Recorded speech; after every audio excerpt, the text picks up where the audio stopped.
We've had some terrific guest interviews during the second year of How Long Till Bedtime.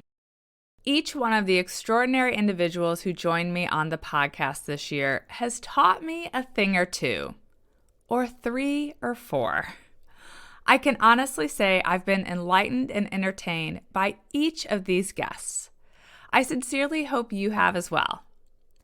As I've mentioned in previous episodes, after an interview, I ask each guest some fun, rapid-fire questions completely unrelated to the topic we discussed for the episode. It's become a bit of a tradition to collect these answers and create these fun compilation episodes for you all. In July, we shared episode 90 with the answers we received from the first half of this year. This week, to commemorate the second anniversary of How Long Till Bedtime, we're bringing you the bonus answers we received during the last 6 months. Hi, I'm Allison Egidi, a pediatric sleep and wellness coach and a mom of two. I love to help parents find solutions. This is How Long Till Bedtime.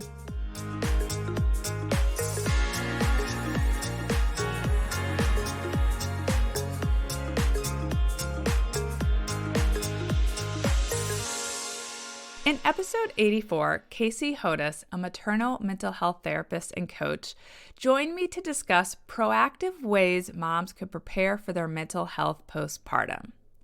Stacy Olson, a leadership and positive psychology certified coach, joined me in episode 89 to discuss creating balance in our lives.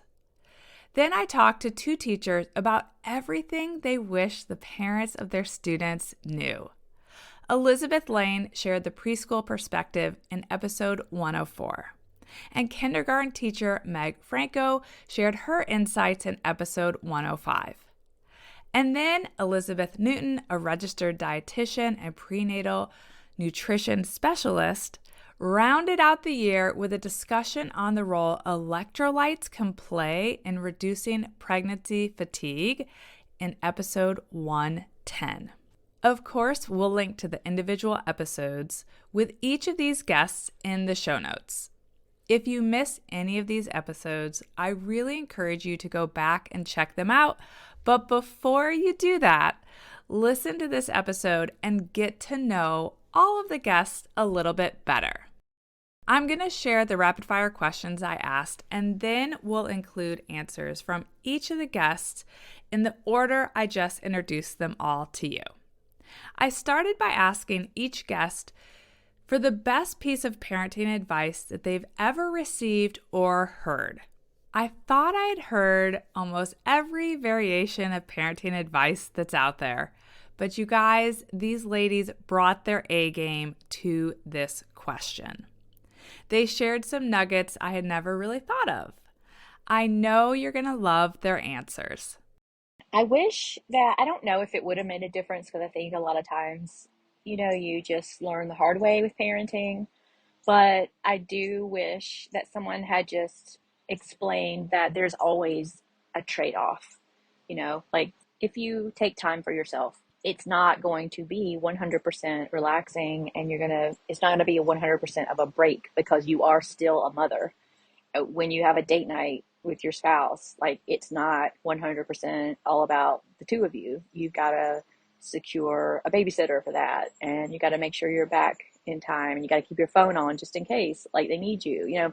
So whether you're taking care of yourself or whether you're doing your job or mothering and feeling conflicted about your life and about all the things that motherhood entails. Like there's always a trade-off, either emotionally or with your time or productivity or, something. So I don't know if it would have made a difference, but I do think that we have to kind of work on accepting that there is no such thing as 100%, satisfaction or happiness or any of that.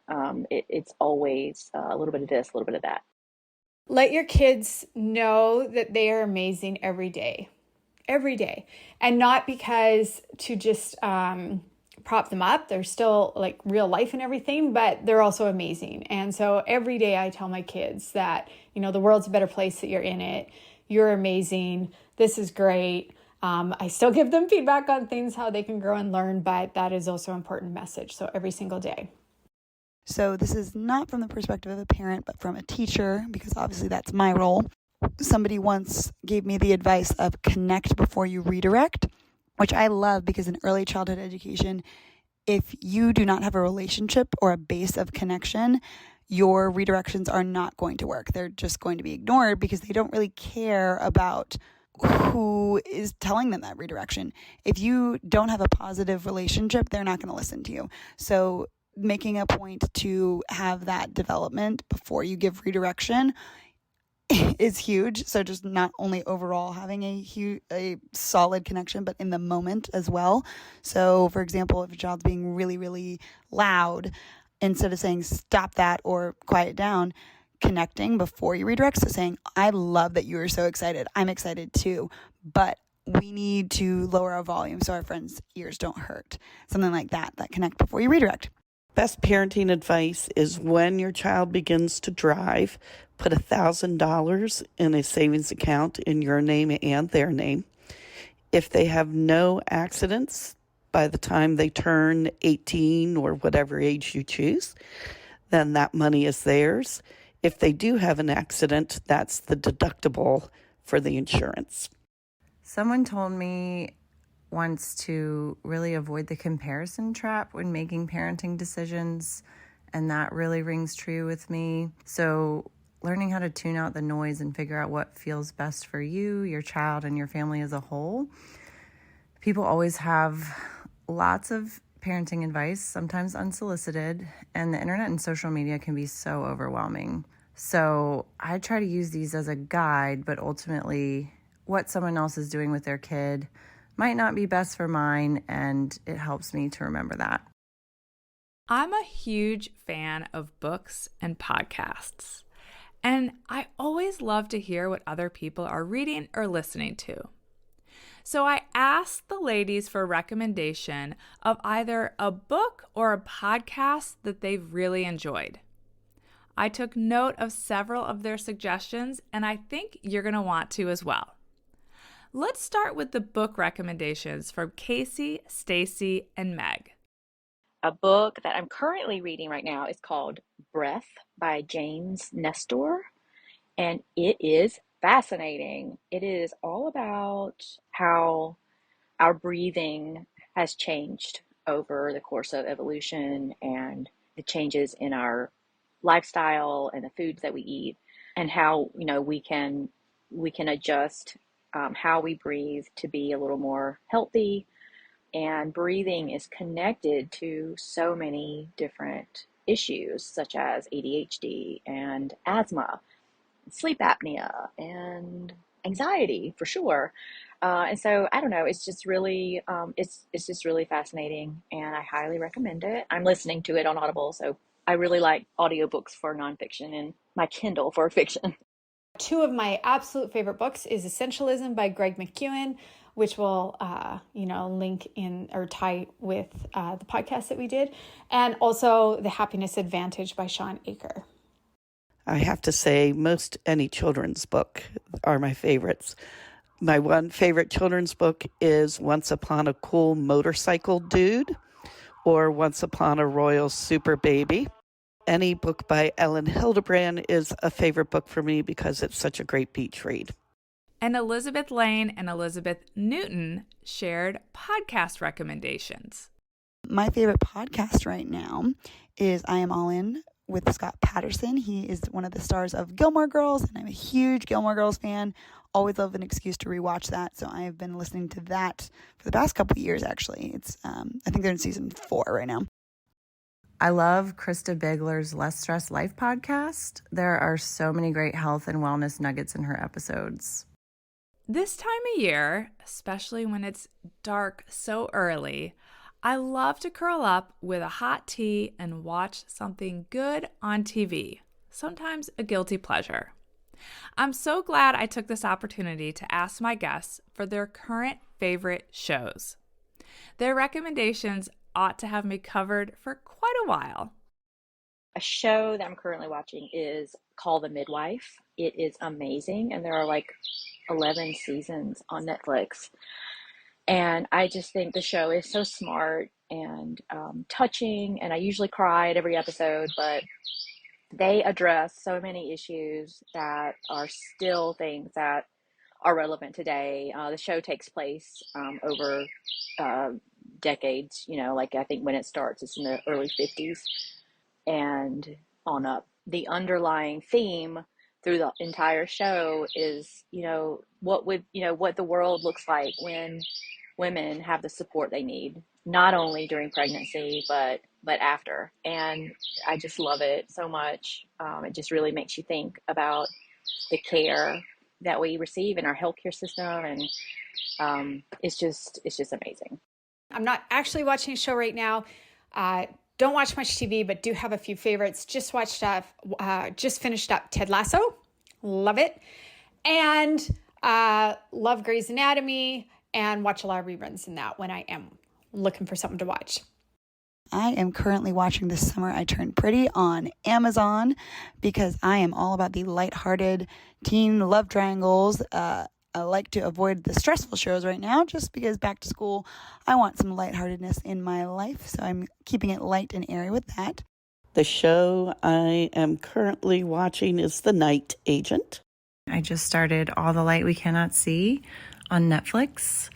I read the novel a while ago, and I'm curious to see how it compares. If you follow me on Instagram, you know that my family loves a good meal, and I'm always looking to add something delicious to our weekly rotation. I asked my guests to share the details of what they like to cook for a favorite family meal in their house. All 5 of them have sparked some ideas for me with their meal suggestions. I love to make chicken pot pie in my cast iron skillet. That is one thing that I have really enjoyed, and my family loves it. It is time intensive, but once in a while, it's nice to make the pie crust, and it's just a very like sensory kind of experience, chopping the veggies and putting it all together. A meal that I love to make on a weeknight that isn't so time intensive is stir fry. That's my go-to. Whatever leftover meat and veggies we have, like, mix it up, make some rice in the Instant Pot, and there's your meal. So that's 2 versions of my favorite family meal. Pizza. We all love pizza. And usually once a week we'll order in a pizza, which is exciting. My favorite family meal I make at home is anything with garlic bread, so a good Italian meal, maybe some spaghetti and meatballs, but I also love a good homemade taco night or apple desserts. So I make a really mean apple crumble. I just made one the other day for my brother. Cornflake chicken. It's basically chicken covered in cornflakes with seasoning. Probably one of our favorites is I make a meatloaf with hidden liver, and I usually serve it with sweet potato fries that are baked and roasted veggies. My kids all love it. The last question has become my favorite question. Every single guest all year long has had a fascinating answer to this question. I asked each guest to share a personal, non-business related goal that they are working on or towards this year. The timing is perfect for all of this inspiration that I hope you get, because as we get ready to turn the page to start a new year, what a great time to focus on a personal goal just for you. Again, we're sharing all 5 of their answers in the order I originally introduced them. I've been meditating for a long time. However, I really want to make it more of a lifestyle habit, I guess you would say. Like, I meditate for 10 minutes a day, most days, but I'm trying to be better about incorporating mindfulness just throughout the day. And so anytime I make a transition, so whether that's ending a client session and getting up from my desk to go get a cup of coffee or taking a walk, or anytime I'm in a transitional moment, just trying to be more intentional about those times and just taking a deep breath and engaging with my senses in the moment and being present. I guess my goal is like to to be present and be mindful throughout my day to day and not just, during my 10 minutes of meditation. I think a lot of stuff is related business, but for me, it's just having even more personal time and more space in my calendar. That is something that I am looking at building into more in my schedule. And the ironic thing is whenever I do that, I actually get better results in business as well. So that's what I'm doing. I do. I have a kind of wild goal of seeing 52 movies in theaters this year. I am on movie number 32 right now, so 32 movies in theaters, and it is actually extremely affordable with the Alamo season pass because it's $20 a month. So I have been seeing a lot of ridiculous movies, some excellent, some terrible, but I'm on movie 32 and I think I've got about 17 weeks left. So I got to double up, but yeah, that's my goal this year. Almost there. Making sure that I take time out for me. I'm involved in a lot of nonprofits as well as school and all the other things. And so making sure I take time to take care of me. I've been trying to work on getting more intentional time outside and in nature. So that looks like eating more of my meals outside, particularly lunch, doing my workout outside instead of my garage. Sometimes working outside, bringing my laptop out to my back deck to be in the sun, getting more hikes in the woods, and just trying to plan more outdoor activities as a family. I find that this just really recharges my batteries and it helps me feel more grounded, especially when schedules get busy or chaotic. Inspiring, right? I love the unique way they each answered that question. Doesn't it make you feel like you know them a little bit better? My hope is that one of these answers inspires you, sparks an idea, or just makes you smile as you go about the day. I'm so grateful that all of these guests were able to join me on the podcast, and I love that they were willing to share these extra bonus answers. I couldn't be happier to be embarking on year 3 of the How Long Till Bedtime podcast. I have no doubt that the guests we have planned for next year will be just as inspiring as these ladies are. If you aren't already following our show on your favorite podcast app, would you take a moment to hit the follow button right now? This is the most valuable thing you can do to help us reach more parents. Thanks a million, and I'll see you back here next week. Bye for now. Thank you for listening to How Long Till Bedtime. To learn how we can work together to improve your child's sleep, please visit sleepandwellnesscoach.com.